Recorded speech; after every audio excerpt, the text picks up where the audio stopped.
Good morning students.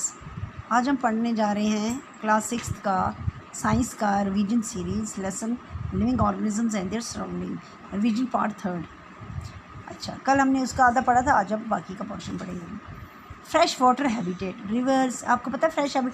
कल हमने पढ़ा डेजर्ट, ठीक है ना, फिर हमने पढ़ा एक्वेटिक, सब कुछ।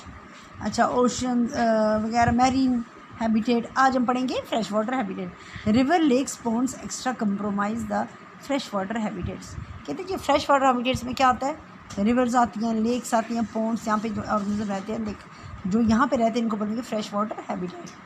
3% of world's water is counted as fresh water and but still a wide variety of species are found here।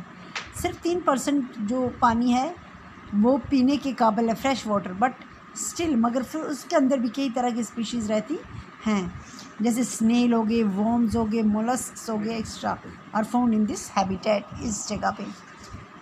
अच्छा, ponds and lakes, next habitat is, अब अगला क्या है, पॉन्ड्स एंड लेक्स।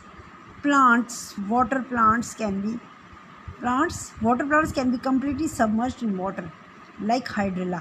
कुछ प्लांट्स ऐसे होते हैं जो बिल्कुल पानी के अंदर डूबे होते हैं, जैसे हाइड्रिला, और फ्लोटिंग ऑन द सरफेस। और कुछ ऐसे होते हैं जो उसके ऊपर तैर रहे होते हैं, ठीक है ना, पानी के ऊपर, लाइक वाटर लिली, जैसे आप वाटर लिली एक फ्लावर बोलते हैं। लोटस देखते हो मोस्टली लेक्स में, आप देखते हो ना डल वाल में कितने lotus. Water hyacinth, roots are much reduced in size. इनकी रूट्स जो होती हैं बड़ी थोड़ी रिड्यूस्ड होती हैं साइज़ में। Since their main function is to hold the long hollow and light so that this can bend in along with water movement. Stem of aquatic, इनकी जो स्टेम होती है, ठीक है ना, और लॉन्ग, एक तो लंबी होती है, दूसरा अंदर से खाली होती है, तीसरा लाइट होती है बिल्कुल wet, so that this can bend in along with water movement, ताकि वाटर मूवमेंट के साथ ये नीचे बेंड हो जाएँ। एग्जाम्पल, इसमें क्या होता है, water lily, the stem grow up to the surface of water. Stem कहाँ तक ग्रो करती है, अप टू द, क्योंकि पानी के ऊपर होते हैं, surface of water. While the leaves and flowers float on the, और क्या होता है, जो लीव्स और इसके फ्लावर्स होते हैं ये पानी के ऊपर, जैसे आप लोटस देखो, इसके लीव्स और फ्लावर्स क्या होते हैं, हमेशा देखो लोटस के पानी के ऊपर तैर रहे होते हैं। Totally submerged plants have narrow and ribbon like leaves. अच्छा, जो टोटली पानी के अंदर है, जो दिखते नहीं है, लाइक एग्जाम्पल टेप ग्रास, इसके क्या होते हैं, इनके नैरो, ठीक है, एंड रिबन, जैसे रिबन की शेप होती है ना, वैसे इसके लीव्स होते हैं। कैन बेंड इन फ्लोइंग, बिल्कुल बेंड होते हैं फ्लोइंग वाटर में। Stem have air space to enable the plant to float. इसकी स्टेम में थोड़ी सी एयर स्पेस होती है जिससे जो प्लांट है वो फ्लोट करता है, यानी तैरता है। Floating plants are large and flat. जो फ्लोटिंग प्लांट्स है वो बड़े होते हैं और फ्लैट होते हैं बिल्कुल। They have vaccine upper surface and that makes them water proof. उनका जो ऊपर वाला सरफेस होता है दैट इज़ वैक्सी, ठीक है ना, मोम जैसा, ठीक है ना, तो चिपचिपा जैसा, ठीक है ना, जो जिसकी वजह से वो क्या होते हैं, that makes them water proof, कि वाटर पानी के अंदर रहते हैं। They have stomata on the upper surface which are exposed. अच्छा, इसके ऊपर स्टोमेटा लीव्स के ऊपर होता है, तो ऊपर अपर सरफेस में, या ताकि हवा वहाँ से ये ले सकें, ठीक है ना। Then comes frogs are adapted to live both on. आपको पता है जो फ्रॉग्स होती हैं वो लैंड पे भी रहती हैं, पानी के अंदर भी, आपको पता है। दे हैव स्ट्रॉन्ग बैक, क्योंकि उनकी जो बैक है वो स्ट्रॉन्ग होती है, and legs and webbed feets, ठीक है, अंदर की वेब्स जैसे फैले हुए पंजे होते हैं, which allow them to swim in water, जिससे वो क्या करते हैं, पानी के अंदर स्विम करते हैं।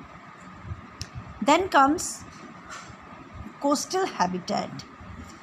कोस्टल एरियाज़ क्या होते हैं, कोस्टल एरियाज़ वो होते हैं जो समुद्र के किनारे होते हैं। These areas are called as coastal area.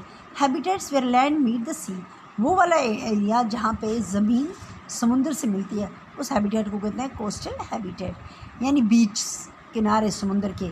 Special type of trees called mangroves are found in this habitat. यहाँ पे एक स्पेशल तरह का पेड़ होता है जिसको बोलते हैं मैंग्रोव्स, ठीक है ना। फिर है coastal plants like seaweed attach to the rocks firmly so that they are not swayed by the waves। coastal plants like जैसे सीवीड होता है वो अटैच होता है रॉक्स के साथ, बहुत रॉक्स के साथ, so that they are not swayed by the way. ताकि देखो जो ये कोस्टल प्लांट है, मैंने ऐसे आपको कहा सीवीड, ये अटैच होता है नीचे जो रॉक्स होते हैं, समुद्र के अंदर जो रॉक्स होते हैं उनके ऊपर, ताकि कोई लहर इसको अपने साथ बगा के ना ले जाए। फिर है acclimatization due to certain change in the surroundings, organism adapt through them by making small change in the body over short period of. कहते हैं जैसे सराउंडिंग में कोई चेंज आती है तो ऑर्गेनिज्म अपने आप को वैसा ही अडॉप्ट कर लेते हैं, थोड़ी सी चेंज लाते हैं अपनी बॉडी में, थोड़े पीरियड के लिए अडैप्ट कर लेते हैं उस चीज़ को, ठीक है ना। फॉर एग्जांपल देखो, मैं आपको एग्जांपल के साथ समझाऊंगी। The change which takes place in body, जो बॉडी के अंदर चेंज आती है when we travel from plains to mountain. जब हमारी बॉडी के अंदर कैसी चेंज आती है, जब हम प्लेन से सीधा पहाड़ों पर चले जाते हैं। The adjustment which the body makes is called as acclimatisation, ठीक है ना। तो इसको बोलते हैं एक्लेमेटाइजेशन, ठीक है ना, क्योंकि बॉडी अपने आप को वैसा अडॉप्ट कर लिया। पहले प्लेन्स में थी तो माउंटेन्स में हमें ज़्यादा ऑक्सीजन चाहिए, तो बॉडी वैसे ही अपने आप को एडजस्ट कर लेती है for a short period of time. फिर है कैरेक्टरिस्टिक्स ऑफ लिविंग ऑर्गेनिज्म। अब हमने इसमें अगला क्या पढ़ा है, characteristics. They require food to grow and carry out life processes. जो लिविंग ऑर्गेनिज्म, उनको खाना ज़रूरी चाहिए।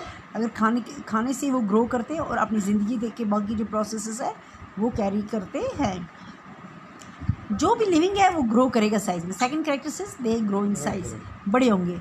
All living organism breath and respire, ये ब्रीथ करते हैं, ब्रेथ करते हैं। जैसे प्रोसेस ऑफ उससे एनर्जी जनरेट होती है, ठीक है ना। जैसे छोड़ते हैं ऑक्सीजन और लेते हैं कार्बन डाइऑक्साइड। प्लांट्स हम उल्टा करते हैं, हम लेते हैं ऑक्सीजन और छोड़ते हैं कार्बन डाइऑक्साइड, ठीक है ना। दे रिस्पॉन्ड टू स्टिमुलस या चेंज इन्वायरमेंट, कोई भी चेंज इन्वायरमेंट को उसको ये रिस्पॉन्ड करते हैं। जैसे मैंने आपको बोला वो टच मी नॉट फ्लावर्स, जब हमको टच करते हैं तो एकदम से उनके प्लांट्स बंद हो जाते हैं, ठीक है ना, तो उसको बोलते हैं टच मी। ऐसे रिस्पॉन्ड टू स्टिमुलस यानी चेंज इन्वायरमेंट के साथ। दे कैरी आउट रिप्रोडक्शन होती है इनमें, किन में, लिविंग ऑर्गेनिज्म। ये इनके कैरेक्टरिस्टिक्स हैं। नेक्स्ट जनरेशन यानी कि दूसरी जनरेशन प्रोड्यूस करते हैं। एक्सक्रीशन, एमिनेशन, और इनकी बॉडी से वेस्ट निकलता है।